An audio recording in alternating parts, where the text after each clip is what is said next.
मित्रांनो, महाराष्ट्र राज्य विधानसभेच्या निवडणुकीची मतमोजणी 23 नोव्हेंबर रोजी संपलेली असून या निवडणुकीमध्ये मित्रांनो भारतीय जनता पक्षाला 132 ठिकाणी विजय प्राप्त झालेला असून 288 विधानसभा मतदारसंघापैकी शिंदे शिवसेना गटाला 57 ठिकाणी आपले आमदार निवडून आणता आलेले असून अजितदादा राष्ट्रवादी काँग्रेसला 41 ठिकाणी विजय प्राप्त करण्यात यश मिळालेले आहे।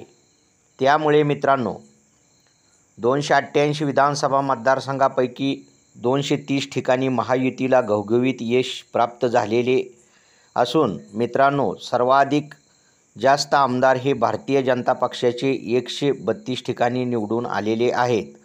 त्यामुळे विधानसभेमध्ये सर्वाधिक मोठा पक्ष म्हणून भारतीय जनता पक्ष उदयास आलेला असून त्यांना 132 ठिकाणी आपले आमदार निवडून आणण्यात यश आलेले आहे। मित्रांनो त्यामुळे विश्वसनीय सूत्राकडून मिळालेल्या माहितीनुसार पंतप्रधान नरेंद्र मोदी व अमितजी शाह यांच्यामध्ये फोनवर चर्चा झालेली असून या चर्चेमध्ये मुख्यमंत्रीपदासाठी देवेंद्र फडणवीस यांच्या नावावर शिक्कामोर्तब झाल्याचे सांगण्यात येत असून 5 डिसेंबर रोजी शपथविधी होणार असल्याचेही विश्वसनीय सूत्राकडून सांगण्यात येत आहे। तसेच मित्रांनो आजच माननीय मुख्यमंत्री एकनाथजी शिंदे यांनी पत्रकार परिषद घेऊन माननीय पंतप्रधान नरेंद्र मोदी व अमित शाह जो निर्णय घेतील त्याला माझा वैयक्तिक तसेच शिवसेनेचा पाठिंबा असेल अशी घोषणाही केलेली आहे।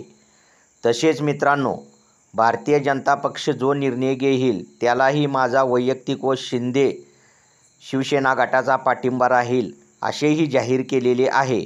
त्यामुळे मित्रांनो विश्वसनीय सूत्राकडून मिळालेल्या माहितीनुसार मुख्यमंत्रीपदासाठी देवेंद्र फडणवीस यांचा मार्ग मोकळा झालेला आहे।